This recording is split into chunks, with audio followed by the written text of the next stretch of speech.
States has more immigrants than any other nation. The United Nations defines immigrants as anyone living in a country other than where they were born, and nearly 50 million immigrants live here in the US. Some of which came from places like Mexico over into the US.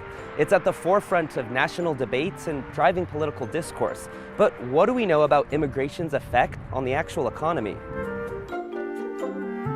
The United States is often referred to as a nation of immigrants, and it's no wonder.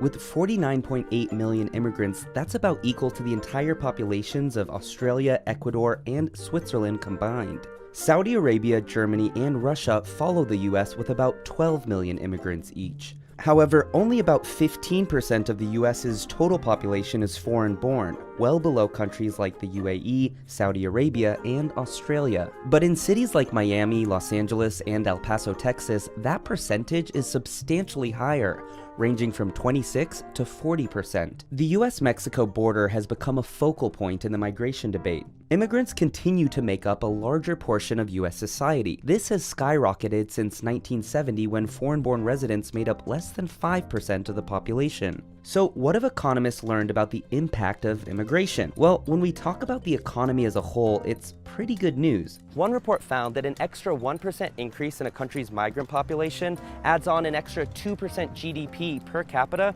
in the long term. The IMF research found this boost happens in two ways.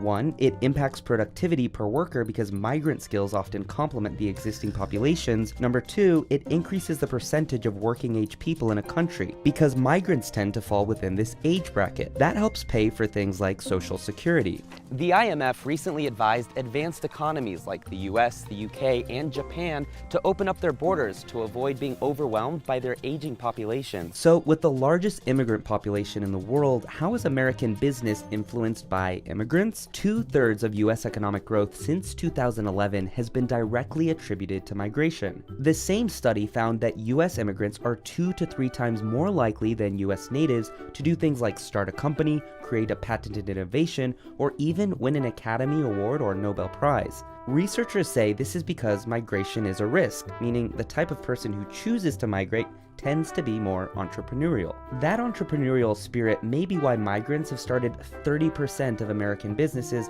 despite only making up about 15% of the population. 40% of Fortune 500 companies were started by immigrants, and so were half of all unicorns. That's startups valued at more than $1 billion. Another study found 50 out of 91 unicorns have immigrant founders. Those 50 startups had a combined value of $248 billion. That's more than Finland's GDP. These unicorns employ an average of 1,200 people each. While these trends are impressive, they do skew toward higher skilled migrants. Contrary to popular belief though, the IMF found both high and low skilled migrants contribute to higher productivity. But if it's all such great news, then why is there so much backlash against immigrants? Well, while immigration helps an economy overall, those benefits aren't felt evenly across society.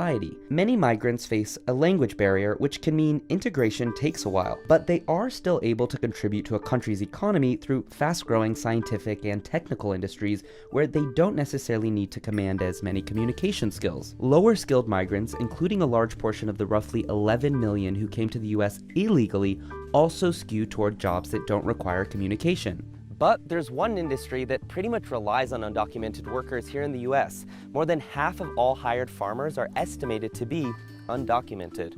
The sector has the highest share of unauthorized workers by a lot. Following farming is construction, where about 15% of its workers are undocumented. And overall, about 5% of the US workforce consists of undocumented immigrants. Overall, immigration's effects on American wages are very small, but it has pushed down wages in these industries, particularly farming and construction. The country's existing immigrants